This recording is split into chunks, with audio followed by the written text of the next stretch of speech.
Well, welcome, friends, my family, my mother, Charlene Hunter Gault, who is responsible for this whole thing. It's her fault. My stepfather, Ron, and my brother, Chuma, and CCTO, that's her last name, Parker, and the entire UGA Grady community. I just really appreciate being here, and thank you for showing up. It's an interesting thing for me to talk about love and art. I'm an artist, I'm a singer, I'm an actress, I'm a transracial person. I've co-opted that from the transgender thing, but I'm of mixed race, so I said, well, why not? Transracial, I like it, it's kind of, but I'm a product of love that happened some years ago on this campus. In the midst of racial turmoil and all this stuff, my mother and my father fell in love. My father's name is Walter Stovall. He was a white student here, and my mother, you know who she is. And somewhere on Millage Avenue, I came to be. I was not born here, however, because when my parents were together, it was illegal for them to be together. So I was actually born in New York City, but I was conceived in an environment, well, at that time it wasn't as tense, but it came from that. So they moved to New York, I was born, and what I really want to talk about is what the effect of being a mixed race child was in those years, because at that time, you know the Loving case, everybody knows about Loving in Virginia? That hadn't even happened yet. So I was a few years before that, so they got out of here before they had to deal with any of that. But growing up in New York City in public schools as one of the only colored children, I mean colored by mixed race colored, I still use that term, by the way, it was really difficult. So the New York City racial tension was different than the Southern, but it was still equally as intense. And I didn't have a lot of backup, so I got my behind kicked almost every day from 1st to 6th grade. But that brings me to the love part and how my art career came out of a love, or the opposite side of it, not the opposite, but the co-tangent with love is heartbreak. So in 3rd grade, now mind you, I didn't have very many friends because I was this little mixed kid who was pretty much on my own in school, having to dodge the girls, having to dodge some of the boys, after, you know, whatever. And so in 3rd grade, when my self-esteem was kind of at a critical low, they had us do this, they had us take this newsprint, and we had to lay down and trace our bodies and then decorate them. I hated mine. I was just mortified. I was depressed for 2 days. I couldn't think. I was like, I can't do this.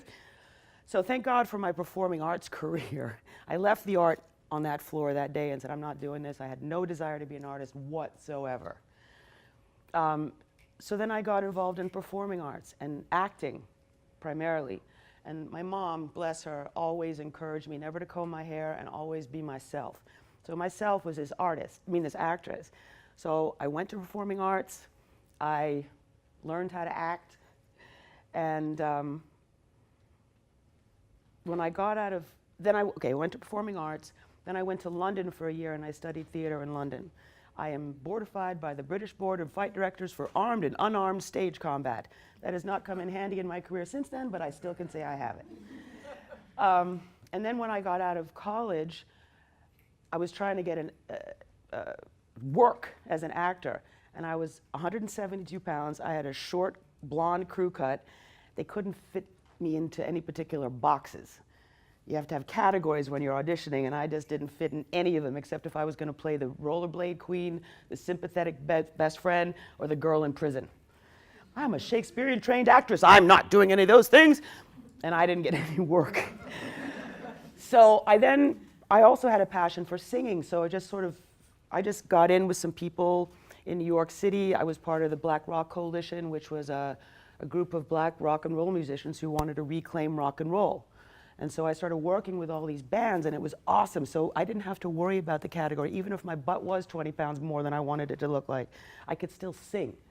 And that's when my singing career began.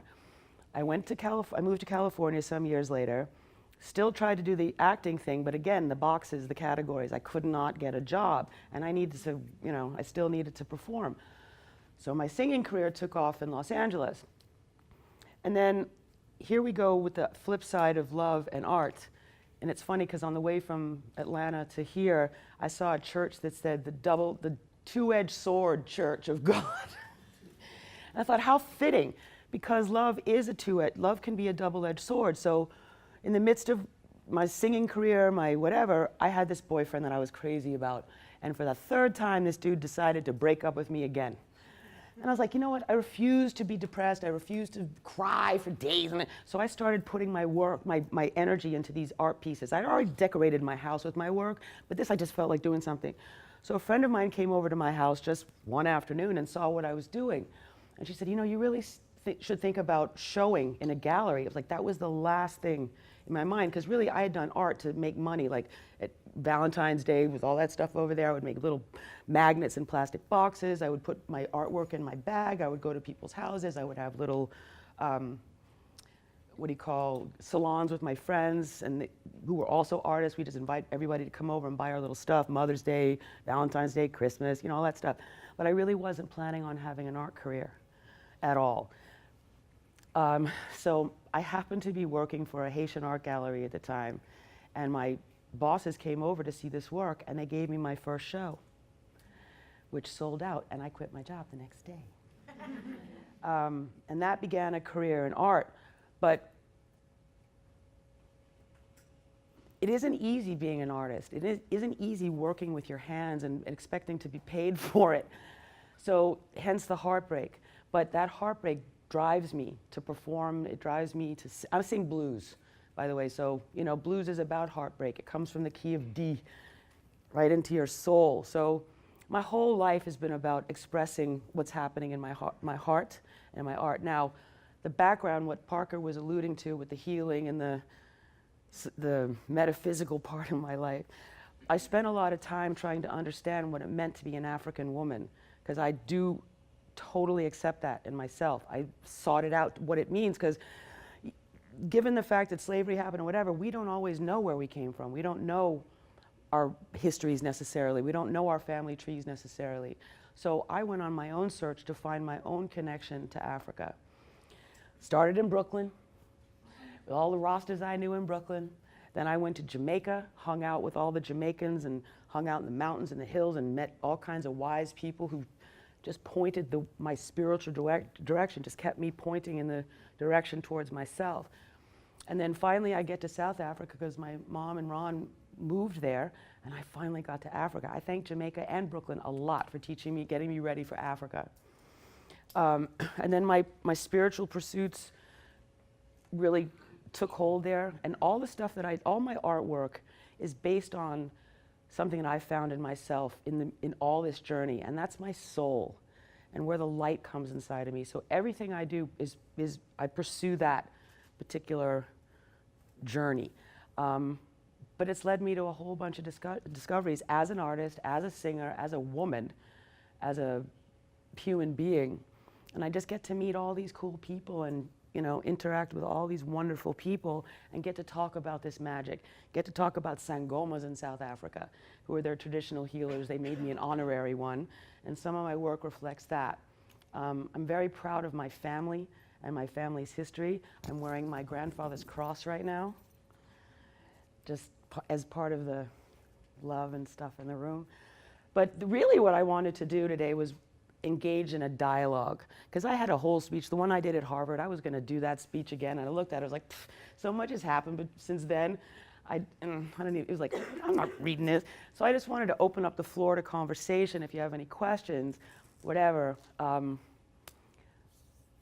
I will say it's been the joy of my life to be able to pursue art and to be able to pursue my singing career, my art career. My family has been immensely supportive of my life. That's a good thing to have when you're an artist. But the journey of my soul that translates into what I do in my artwork and my acting and my writing has been the most important thing. But it takes a lot of faith, which I have, determination, and there have been plenty of days where I'm down, like, oh my God, why did I choose to do this? I'm never going to be anything like that. And somebody will call me the next day. And I'll give you an example. Does anybody know who Nena Cherry is? She's been here. Oh, really? Yeah, she knows Martin Stark pretty well. Okay, cool. Well, I was supposed to go on her first tour, her first American tour as a background singer. At the last minute, they got nervous because I had never been on the road, and they canned me and hired somebody else. I was mortally depressed for 3 weeks on the couch. I couldn't get up. Oh my God. But the night that her tour began, she collapsed at the MTV Awards, and the whole concert, the whole tour was canceled. I was the only person that didn't have to sublet my apartment, make arrangements for 6 months, whatever. I was like, well, okay, at least. So about 2 weeks after that, I get a phone call from a friend of mine who was producing a jingle for Close-Up toothpaste. And he said, can you come in the studio and do a Nena Cherry style rap? I'm like, oh yeah, absolutely. So I get to the gig that day, I get to the studio, and they had canned the commercial. So I was like, okay, well, I'm still here. I go in the bathroom, I come out, and I see an open studio, a recording booth open, and there were some people standing around the mic. So I was like, oh, this must be my session.